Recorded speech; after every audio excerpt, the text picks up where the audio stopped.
우리는 지금 사순절을 보내면서 리차드 포스터의 영적 훈련과 성장이라고 하는 그 책에 담겨져 있는 12가지의 훈련을 우리가 함께 같이 하나씩 살펴보고 있습니다. 지난주까지 내적 훈련 4가지를 함께 같이 봤고요. 오늘은 외적 훈련을 볼 순서이죠. 이 내면의 문제도 중요하지만, 그 훈련도 중요하지만 외적인 훈련이 또한 중요하다고 이야기하면서, 외적인 훈련이 뭘까? 외적인 훈련, 그것은 이 세상을 우리가 어떠한 자세로 대해야 하는가에 대해서 이야기하고 있어요. 우리가 사실은 지금도 마찬가지지만 혼자 있는 게 아니죠. 더불어 함께 있죠. 가족이라고 하는, 그리고 한 발자국 나가면 직장, 동료, 사회 나가서 우리가 버스를 하나 타도 수많은 사람 속에서 우리가 함께 같이 다니고 있어요. 직장을 다니고 돈을 벌고, 우리가 이 사회 속에서 살면서 이 외부의 세상을 우리가 어떤 자세로 그리스도인들이 살아야 하는 것인가 하는 것을 생각하고 훈련을 받아야 된다는 것입니다. 자, 오늘의 이 어려운 이야기는 희년의 이야기로부터 시작이 됩니다. 희년, 이 책에도 나옵니다만, 희년이라는 말을 좀 들어보셨나요? 교회 좀 다니보신 분들은 들어보셨을 거고, 혹시 낯선 분도 있을 거예요. 희년이 뭔가? 안식년은 들어보셨나요? 안식일은 있는데 안식년은 뭔가? 안식일은 7일째 쉬는 날이 안식일이죠. 7년째 쉬는 날을 안식년이라고 그래요. 땅을 쉬게 만드는 거예요. 그런데 7년이 7번 돌아오면 몇 년이에요? 77에 49년, 그리고 그 다음 해 50년째를 희년이라 그래요. 아주 특별한 날이에요. 사람이 한평생 살면서 희년을 한 몇 번 보내겠어요? 한 번 정도 보내겠죠. 그죠? 2번 보내기는 쉽지 않아요.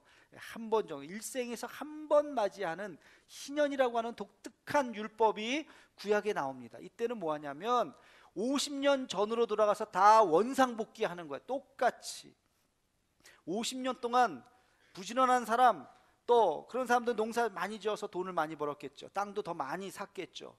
반면에 이런저런 이유로 땅을 빼앗긴 사람도 있을 거예요. 빚 많이 진 사람도 있을 거예요. 50년이 지나는 사람 동안 어떤 사람은 집도 2채, 3채, 5채, 10채가 될 수도 있고, 어떤 사람은 있는 집도 빼앗길 수도 있는 거예요. 뒤죽박죽인 세상이 드디어 희년이 되는 순간 다 똑같이 원상복귀로 처음 그 순간으로 돌아가는 거예요. 누가 좋을까요? 누가 좋을까요? 가난한 사람이 좋은 거죠. 돈 없는 사람이. 아유, 집도 절도 없었는데 잘 됐다. 다시 처음 내 땅을 다시 차지하는 거예요. 아무런 대가 없이. 부자들은 좀 기분 나쁠 거예요. 열심히 일해서 돈을 많이 벌었는데 그냥 다시 다 돌려줘야 되는 거예요. 그게 희년이에요. 오늘날 자본주의의 시각에서 보면 무슨 이런 괴상망측한 법이 다 있나, 그렇게 생각할 수도 있겠지만, 또 한편으로 보면 굉장히 평등한 건데 라고 생각할 수도 있어요. 그래서 오늘날 이 희년을 바로 우리가 적용할 수는 없지만, 이 희년의 정신을 우리 자본주의 사회 속에서, 이 많은 폐단 속에서 어떻게 이것을 한번 성경의 말씀을 구현해 나갈 것인가를 연구하는 단체들이 생각보다 꽤 많이 있습니다. 자, 그런데요, 중요한 것은 하나님이 왜 이 희년이라고 하는 것을 만들었느냐 하는 거예요. 왜 이 희년이라고 하는 법을 만들었을까? 굉장히 중요한 것입니다. 법 정신, 하나님께서 만드신 그 의미가 뭘까? 그 뜻은 오늘 우리가 읽은 본문 레위기 25장 23절에 나와 있습니다. 우리 함께 같이 레위기 25장 23절 말씀을 다시 한번 함께 같이 읽겠습니다. 시작. 토지를 영구히 팔지 말 것은 토지는 다 내 것임이니라. 너희는 거류민이여 동거하는 자로서 나와 함께 있느니라. 아멘. 토지가 누구 거라고요? 하나님 거. 토지는 다 내 것이다. 너희는 그냥 거기서 거류하는 사람이야.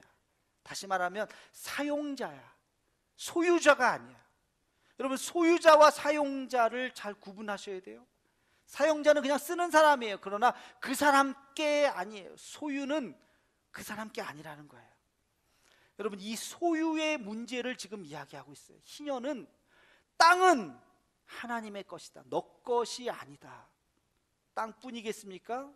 아니요. 모든 만물이, 이 세상의 모든 만물이 다 누구 거라고요? 하나님 거, 내 것이 아니라 소유는 하나님께 있는 거예요. 이것이 굉장히 중요한, 우리가 이 세상을 살아가는 데 있어서 매우 중요한 외적인 훈련을 하는 기본 자세라는 거예요. 리차드 포스터는 우리에게 외적인 훈련을 해야 된다는 것을 말하면서 그 첫 번째 훈련으로 그 이름을 단순성의 훈련이라 이렇게 이름을 붙였어요. 단순성의 훈련. 단순하게 살아라 그래요. 단순성의 훈련이 뭘까요? 더 가지려고 하지 말아라 하는 것입니다. 더 이상 가지려고 하지 말아라. 소유하지 말고 사용해라. 그것이 우리가 이 세상을 살아가면서 단순해지려고 하는 훈련을 받아야 하는 이유인 것입니다. 여러분, 가지려고 할 때 우리 마음속에 뭐가 생길까요? 저거 내가 갖고 싶다. 갖고 싶은 것이 생기는 순간 뭐가 생길까요? 욕심 전에 집착. 저거 가져야지. 집착이 생기는 거예요. 그 집착이 욕심이 되어서, 욕심이 뭐가 돼요? 수단과 방법을 가리지 않게 되는 거예요. 저걸 갖고 싶으니까. 거기에 죄가 드러나게 되는 것입니다. 대부분의 사람들이 갖고 있는 공통적인 집착하는 게 하나 있어요. 여러분 마음속에도, 제 마음속에도 있는, 저거 진짜 갖고 싶다 하는 공통적인 거, 보편적인 거 뭘까요? 뭐니 해도 머니. 그렇죠. 뭐니 해도 머니가, 돈에 대해서 우리가 얼마나 집착합니까? 그래서 성경은 곳곳에서 돈에 대해서 집착하지 말아라고 강력하게 경고하고 있습니다. 성경 말씀을 한번 볼까요? 구약과 신약을 막론합니다. 구약의 말씀, 시편 62편 10절 말씀, 우리 한 목소리로 같이 읽겠습니다. 시작. 포악을 의지하지 말며 탈취한 것으로 허망하여지지 말며, 그 다음, 재물이 들어도 거기에 마음을 두지 말지어다. 그렇죠? 재물에 마음 두지 말라. 또 볼까요? 누가복음 12장 15절 말씀, 시작. 그들에게 이르시되 삼가 모든 탐심을 물리치라. 사람의 생명이 그 소유에 넉넉한 데 있지 아니하니라 하시고. 아멘. 이거 누가 한 말이에요? 누가복음에 있잖아요. 예수님이 하신 말씀이에요. 탐심을 물리치라. 갖고 싶으려고 하는 그 마음, 이것을 떨쳐버려야 한다는 거예요. 그 소유에 넉넉한데 생명이 있는 것이 아니다. 한 사람 한 사람 그 생명 그대로를 봐야지 소유에 우리의 마음을 뺏겨서는 안 된다는 것입니다. 조금 더 유명한 말씀 볼까요? 디모데전서 6장 10절 말씀, 유명한 말씀이죠. 함께 같이 읽겠습니다. 시작. 돈을 사랑함이 일만하게 뿌리가 되나니 이것을 탐내는 자들은 미혹을 받아 믿음에서 떠나 많은 근심으로써 자기를 찔렀도다. 아멘. 돈을 사랑함이 일만 악의 뿌리가 된다. 돈을 사랑하기 때문에 미워도 하고요, 돈 때문에 때리기도, 폭행을 하기도 하고, 돈 때문에 심지어 사람을 죽이기도 하고, 돈 때문에 가족끼리 비참해지기도 하는 거예요. 모든 악의 뿌리라는 것입니다. 그런 사람들은 믿음에서 떠나게 된다. 돈을 사랑하지 말라고 이야기하고 있습니다. 성경은 곳곳에서 물질에 대한 경계, 돈에 대한 경계심을 이야기하고 있어요. 왜?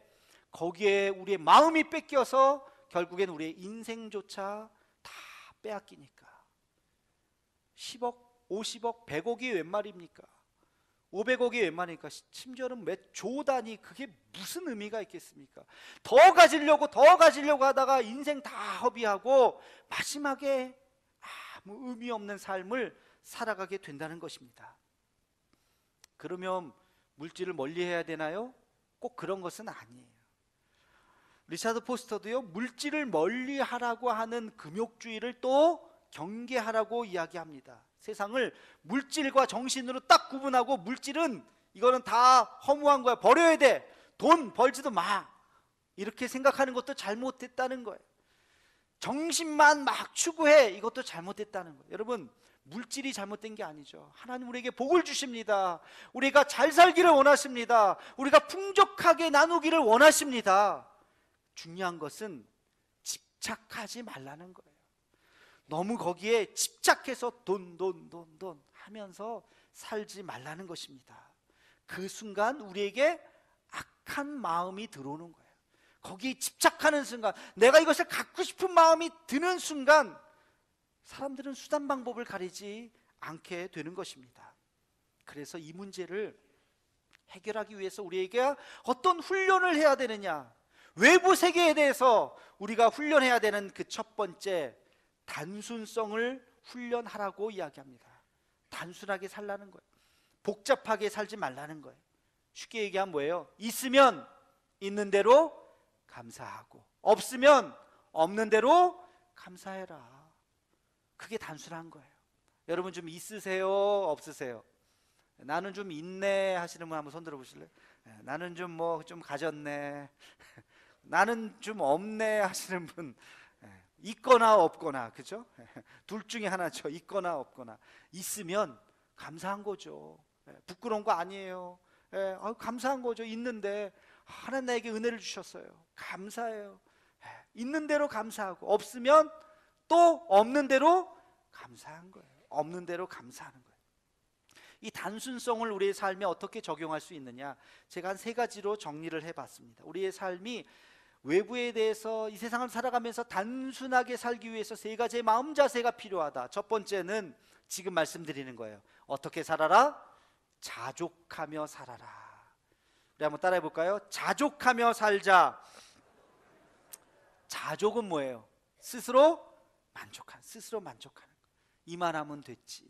성경 말씀 하나 읽어볼까요? 빌립보서 4장 12절 말씀, 우리 함께 같이 읽겠습니다. 시작. 나는 비천에 처할 줄도 알고 풍부에 처할 줄도 알아. 모든 일 곧 배부름과 배고픔과 풍부와 궁핍에도 처할 줄 아는 일체의 비결을 배웠노라. 아멘. 비천에 처할 줄도 안다는 게 뭐야? 괜찮다는 거야. 그래도 풍부에 처하면 또 그것도 괜찮은 거예요. 또 그것을 누리는 거예요. 어떠한 상황에도 나는 괜찮습니다. 만족합니다. 내 입에서 뭐가 터져 나와요? 감사합니다 라고 고백하는 거. 그런 사람이 되기를 주의 이름으로 축원합니다. 두 번째, 단순성은요, 누림에서 나오는 것입니다. 누림. 우리 함께 따라해 봅시다. 누리면서 사십시다. 누림이라는 게 뭘까요? 내게 지금 주어진 것을 내가 같이 그것을 사용하면서 쓰는 거예요. 소유는 집착을 갖고 오는 것은 피곤해요. 내가 저거 가져야지. 가져도 피곤하고, 안 가지면 더 피곤하고, 그렇죠? 소유를 하려고 그러면 피곤한 거예요. 그러나 누리는 것은 감사한 거예요. 그냥 누릴 수 있는 거예요. 그러니까 이 세상에 하나님께서 우리에게 주신 것이 얼마나 많은데, 그것을 우리가 누리면서 단순하게 감사하게 생각하면서 누리면서 사는 거예요. 이 좋은 환경에 살면서 방구석에만 있으면 안타까운 거예요. 이 아름다운 봄날, 오늘 햇빛이 얼마나 좋은지 몰라요. 어떤 사람이 그런 표현을 하더라고요. 바삭바삭한 햇빛. 야, 정말 그 표현이 너무 좋은, 바삭바삭한 오늘 햇빛이 그렇더라고요. 미세먼지 거의 없는 것 같고, 정말 이런 날 산책하는 거예요. 그 햇빛을 맞으면서. 저 햇빛 누구 거예요? 우리 거예요. 하나님 우리에게 주신 거예요. 산책하는 사람의 거예요. 이런 날 방구석에 있지 말라고요. 누리는 자의 것입니다. 단순하게 살라는 거예요. 세 번째, 단순성의 자세는 아주 중요한 거예요. 큰 그림을 보라는 것입니다. 큰 그림을 보라. 따라해 볼까요? 큰 그림을 보라. 뭘 보지 말라는 거예요? 작은 그림. 작은 그림, 지금만 보지 말라는 거. 조금 더 눈을 들어서 큰 그림을 보라는 것입니다. 여러분, 바울이요, 고통당했죠. 고생했죠. 매 맞았죠. 힘들었죠. 그럼에도 불구하고 그가 견딜 수 있었던 이유가 뭘까요? 그 고통을 본인이 사서하면서 그럼에도 불구하고 그가 마지막 순교까지도 견딜 수 있었던 이유 있어요. 로마서 8장 18절에 나옵니다. 우리 한번 같이 읽어보겠습니다. 로마서 8장 18절 시작. 생각하건대 현재의 고난은 장차 우리에게 나타날 영광과 비교할 수 없도다. 아멘. 지금 내가 이 고난, 죽겠다, 힘들다. 그런데 바울이 뭘 생각한 거예요? 장차 나타날 영광. 장차 나타날 영광이 뭐예요? 하늘나라에서 받을 그 상급. 하나님이 나를 칭찬해 주시겠구나, 하나님이 나를 알아주시겠구나, 그 생각을 하니까 지금 이 고난 비교할 수 없는 거야. 아무것도 아닌 거야. 지금 내가 매맞는 거, 지금 내가 고생하는 거 장차 나타날 영광과 비교하니까 아무것도 아니야. 견딜 수 있는 거예요. 하나님의 더 큰 그림을 볼 수 있었던 것입니다. 예수님이 십자가에 달리셨어요. 제자들은 그것만 봤죠. 어휴, 메시아라며 저렇게 십자가에 달려서 비참하게 죽어? 무슨 메시아, 다 뿔뿔이. 그 장면만 보면 아무 의미가 없어요. 그러나 하나님의 큰 그림은 무엇입니까? 예수님이 십자가에 달려 죽으심으로 온 인류를, 2000년이 지난 우리까지도, 유대인과 아무 관계가 없는 우리까지도 온 인류를 살리려고 하는 하나님의 놀라운 구원의 계획인 줄로 믿습니다. 자, 이렇게 하고 말씀을 좀 끝냈으면 얼마나 좋을까. 근데 우리가 또 하나를 더 해야 돼요. 우리 외적 훈련에 4가지가 있는데 그 중에 2가지, 그래야 우리가 6주 만에 좀 끝낼 수 있기 때문에 한 가지 더 제가 말씀을 드리려고 그래요. 한 가지 더, 이 외적 훈련에 있어서 단순성의 훈련 말고 또 하나의 훈련을 이야기해요. 그게 뭐냐면 홀로 있기의 훈련이에요. 홀로 있기의 훈련, 다른 말로 고독의 훈련이에요. 리차드 포스터는 우리가 고독해지는 훈련을 해야 된다고 이야기하고 있습니다. 이것은 그냥 지어낸 말이 아니라 성경에 보니까 예수님도 그러셨다는 거예요. 성경 곳곳에 보면 예수님께서 홀로 계셨어요. 대표적으로 예수님 40일 동안 금식하실 때 누구랑 같이 했겠어요? 혼자 하셨죠. 또 마태복음 14장 13절에 보면 빈들에 혼자 계셨을 때 그런 표현이 나와요. 또 마가복음 1장 35절에 보면 새벽 미명에 홀로 계셨을 때, 예수님은 제자들과 함께 계시기도 했지만 때때로 홀로 계셨을 때가 있어요.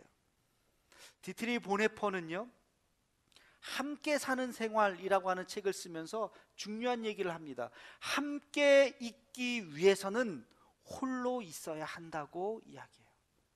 함께 있기 위해서는 우리는 홀로 있어야 된다. 홀로 있지 못하는 사람은 함께 있지도 못한다는 거예요. 홀로 있을 수 있는 사람이 비로소 함께 있을 수 있다는 거예요. 여러분, 집에 들어와서 제일 먼저 하는 습관 중에 하나가, 많은 사람들이 그럴 거예요. 뭘 켜요? TV 켜는 분들이 있죠. 들어오자마자 텔레비전부터 탁 켜고 거기서 막 웃고 깔깔대고 막 하는 소리를 들어야 마음이 안정이 되고, 뭔가 들어갔는데 조용하면 불안하신 분들, 이런 분들 조심하셔야 돼요. 홀로 있는 거 견디지 못하는 거예요. 침묵을 견디지 못하는 거예요. 외부에 내 마음이 의존되는 사람이에요. 혼자 있는 것을 잘 견딜 수 있어야 돼요. 예전에 제가 지난번 교회에 있었을 때 새가족을 위한 프로그램을 진행했었어요. 10주에서 12주 정도의 알파라고 하는 그런 프로그램을 진행하면서 한 조를 이렇게 만들어요. 조장이 그 조원들을 잘 이끌어 주는데, 보통은 한 3주에서 4주 정도 지나가면 마음을 열고 막 친해지기 시작하는데, 그때는 첫째 주부터 그 조가 너무나도 친한 거예요. 막 깔깔대고 막, 야, 신기하다, 어떻게 첫째 주부터 저렇게. 그 중에 한 사람이 분위기 메이커예요. 막 성격도 좋고 그래서 막 분위기를 하고, 그 사람이 리더를 너무너무 잘 따라요. 주중에도 연락해서 만나요. 그리고 언니 하면서, 언니 아이가 몇 살이에요? 아유, 우리 애랑 비슷하네. 막 선물도 갖다 주고. 그 리더가, 야, 저분 참 성격이 좋다, 부침성이 많구나, 그냥 그렇게 생각하고 원래 그런 줄 알았어요. 그런데 몇 주가 지나갔어요. 그 조언 중에 또 어떤 사람이 문제가 발생이 됐어요. 눈물을 흘리면서 자기 고백을 막 해요. 리더가 안타까운 마음으로 다 모임이 끝나고 그분 이제 남으라 그래서 위로해주고 기도해주고 다독여줬어요. 그 모습을 봤던 그 새신자가 질투를 하기 시작한 거예요. 아니, 저 언니, 내가 저렇게 언니한테 잘했는데, 저 언니는 나한테 저렇게 잘해주지도 않았는데 어떻게 저 사람한테 저렇게 잘해줄 수가 있어? 아니, 그 사람이 힘드니까. 나도 힘든데 나한테는 그렇게 따뜻하게 안 해주고 왜 저 사람한테만 그래? 어쩌다가 전화를 못 받으면 왜 내 전화를 거부해요? 이 사람이 질투를 하기 시작하는데 분위기가 막 안 좋아지기 시작했어요. 나중에 그 리더가 참다가 너무 힘드니까 이제 비로소 저에게 이야기를 했어요.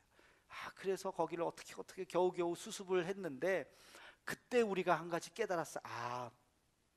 관계에 문제가 있는 분들이 있구나. 여러분, 물건만 소유하려고 하는 것이 아니고요, 사람도 소유하려고 하는 사람이 있어요. 사람도. 저 사람 내 거야. 나만 바라봐야 돼. 사람을 소유하려고 그래. 그 사람이 조금이라도 다른 사람한테 눈을 돌리면 그 사랑이 미움으로 바뀌어요. 그래서 미워하고 시기하고, 너무나도 무서운 장면들을 또 뭐 카톡도 보내고 막 그러면서 그것을 경험하게 됐어요. 그 사람의 특징이 있었어요. 혼자 있지를 못해요. 항상 누구와 함께 있어야 돼요. 항상 전화기를 붙들고 항상 누구를 만나고 혼자 있는 시간을 견디지를 못하는 거예요. 이것은 문제입니다. 여러분, 혼자 있는 시간, 자기 혼자 있는 시간 잘 견딜 수 있어야 돼요. 혼자 건강할 때, 함께 있을 때 건강한 것입니다. 리차드 포스터는 이 책에서 그래서 이것을 제안하고 있어요. 하루 중에 혼자 있는 시간을 반드시 가지라. 10분이든 30분이든 1시간이든. 새벽 기도 시간이 아주 좋은 시간이지만 자기 혼자서 있는 세상과의 관계를 다 단절하고 홀로 남아있는 시간, 이 고독의 훈련을 하라는 거예요. 1년에 서너 차례씩 그러한 시간을, 하루나 이틀이나 그런 시간을 가지라는 거예요. 외부로부터 단절된 시간을 가지라는 거예요. 어떤 분들은요, 이거를 죽음의 훈련이라 그래요. 왜? 우리가 죽으면 모든 관계가 다 끝나잖아요. 우리가 이 세상에 살면서 그런 훈련을 해야 돼요. 이 세상을 떠나는 훈련을, 다 단절하는 훈련을, 하나님만 바라보는 훈련을 해야 되는 것입니다. 여러분, 가톨릭 사제들은요 1년에 몇 회씩, 적어도 법으로 3년에 최소한 한두 번씩은 자기의 삶을 떠나서 피정의 시간을 가지라고 합니다. 리트릿을 가지라 그래요. 법으로 규정된 거예요. 피정의 집이라고 하는 데가 곳곳에 있어요. 전국에 보면 거기는 사제들이 자기가 살고 있었던 일상을 떠나서 거기서 아무것도 하지 않고 거기서 며칠을 머무는 거예요. 다 세상과 단절하면서. 이런 시간이 사제들에게만 필요할까요? 아니요. 복잡한 이 현대를 살아가는 우리들에게도 필요한 것입니다. 우리들도 이 세상을 떠나서 잠시 멈추어 서서 복잡한 것을 다 내려놓고 오직 주님에게만 집중하는 그 고독함을 느끼는 시간이 우리에게도 필요한 것입니다. 그럴 때 우리가 물질에 대해서 내려놓을 수 있는 거예요. 그럴 때 사람에 대해서 집착하는 마음도 내려놓을 수 있는 거예요. 그럴 때 심지어 우리 자식에 대한 마음도 내려놓을 수 있는 거예요. 우리 목회자들에게 있어서 뭘 내려놔야 될까요? 내려놓을 수 없는 거, 교회, 그것조차 내려놔야 돼요. 교회조차 내려놔야 돼요. 너무 교회를 사랑한 나머지 세습도 하고 막 그러는 거예요. 그것도 내려놔야 돼요. 다 모세는 이스라엘 백성들, 자기의 인생을 거쳐서 이스라엘 백성들을 끌고 왔죠. 근데 약속의 땅 들어가지 않고 여기까지다 그랬을 때 내 주님하고 물러났잖아요. 그리고 죽이 되든 밥이 되든 여호수아가 가나안 땅으로 들어갔던 것입니다. 있을 때 최선을 다하고 여기까지다 그럴 때 물러설 수 있는 거, 집착하지 않는 거, 그 어떤 것도 집착하지 않는 마음, 그것을 훈련하고 연습하는 시간이 매일매일의 삶 속에서 있어야 한다는 것입니다. 이게 외적인 훈련이라고 이야기하고 있습니다. 사랑하는 성도 여러분, 다 내려놓고 뭐만 남겠습니까? 우리 주님만 남는 것입니다. 이 세상을 떠나가는 날 뭘 가져가겠습니까? 다 내려놓고 오직 우리 주님 앞에, 우리 벌거벗은 모습으로 우리가 주님 앞에 나가는 것입니다. 단순성의 훈련, 고독의 훈련으로 우리가 더 경건해지기를 주의 이름으로 축원합니다.